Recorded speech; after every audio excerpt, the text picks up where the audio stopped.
Hello everyone and welcome back to another Grainman Travels, and since we're in America for the last video that we did, I thought I would just check out this other mod map called Fox Farms.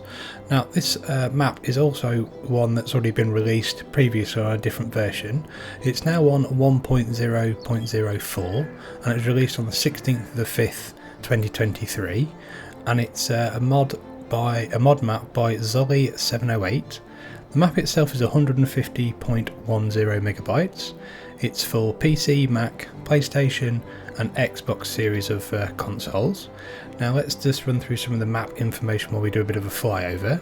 So it comes with 22 fields, 4 meadows, 1 farm, fuel stations, water filling stations, some filling stations for seed and fertiliser, a cow pasture, open bunker silos, 8 sell points, an animal dealer, the standard vehicle shop, a BGA and a mission system. Now the actual big change to this map by the looks of it was on version 1.0.03 and it needs a new save game required, and that's the mod has added some new plants, so flax, lentils, peas, and also fixed a few issues with the sales sheds and that. So obviously, like I said, this is actually running on 1.0.04, which there was a slight small change from 3 to 4, but nothing major. So I think, as always, we will probably just get down to the farm in a second and have a quick look at our starting equipment. But as you can see, these fields are absolutely massive.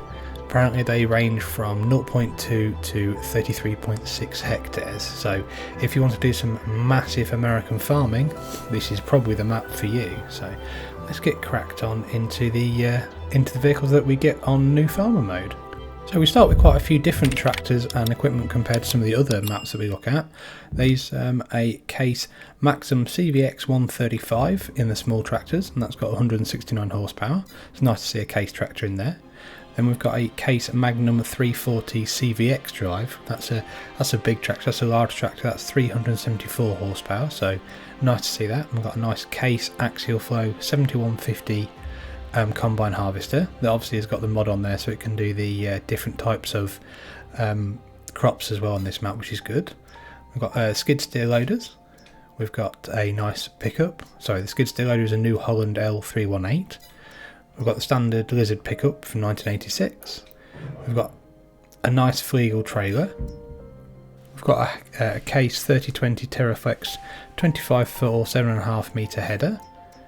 And we've got a nice KUHM Prolander 7500 cultivator. We've got a Vadestad Rapid 8 A800S seeder. We've got a Breedle K105 single axle fertiliser spreader. We've got some skid steer tools as well, so we've got a high dump bucket. We've got an Agco weight, and we've got a couple of belt systems, which is something different compared to some of the maps I've looked at recently.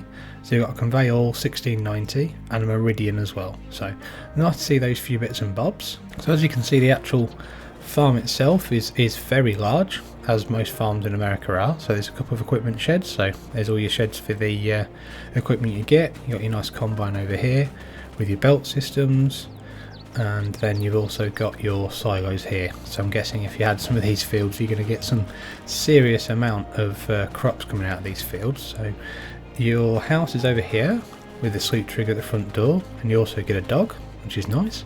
What's the dog called? There we go. Let's give the dog some food quick. Right, field wise, you start with 2 fields. So you start with 33, which is just round the corner from your main farm, which is there, and you also start with 25. So pretty good starting.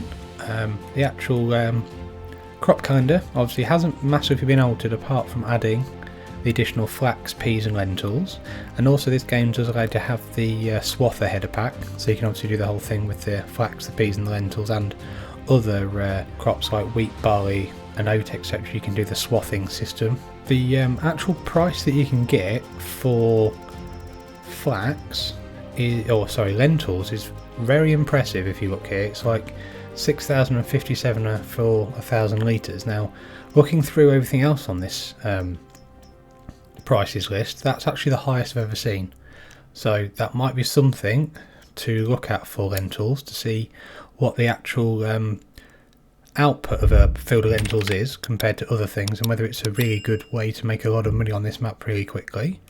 You don't start with any animal barns, and you don't start with any production chains, but you do get some pretty massive contracts. So 30, 34 grand, etc. for baling and harvesting contracts. So again, you could make some money pretty quick on this. So that's pretty good. So I think what we'll move on to next is we'll have a quick look at what selling stations are actually on the map. So apart from the massive amounts of fields, which are very, I would say, oblong with rounded corners. Obviously there's some square ones as well, and some slightly unusual shapes there, and this one here, and down here, because there's a couple of production areas. But apart from that, it's a pretty basic layout really. There's a main road that runs right down the middle, and then goes to the right and to the left, etc. So yeah, it's a pretty basic map layout really.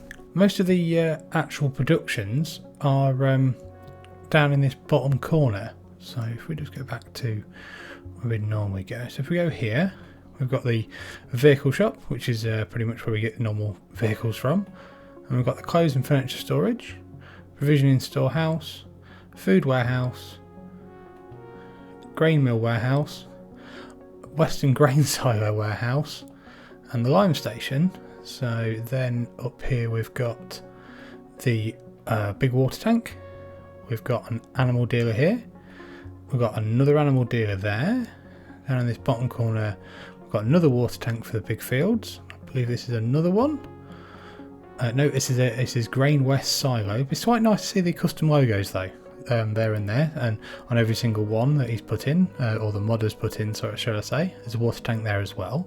So if we just go down here a second, I'm going to just go to the vehicle shop, which obviously isn't anything really amazing. It's just a bit of a static home, which is absolutely fine, but at least you've got lots of different places you can sell things. It's not massively, I suppose the only problem with this all being in one area and the buildings aren't anything special in particular, it's probably going to be a little bit repetitive taking your crops to here all the time, because if you look at the actual selling system on the prices, everything does go, especially when it comes to your main types of crops, all goes down to here, and also to the grain mill and the Grain West silo. So, but yeah, at least there's a bit of a variety, but it's not really anything else on this map that's of any real of anything that we need to highlight really, I suppose. So what we'll do quickly then is we will finish with what we usually do, which is obviously prices for the fields. So if we wanted to extend into 32, it's 674,000. Field 3, 786,000. It's obviously got an additional land there as well you could build on.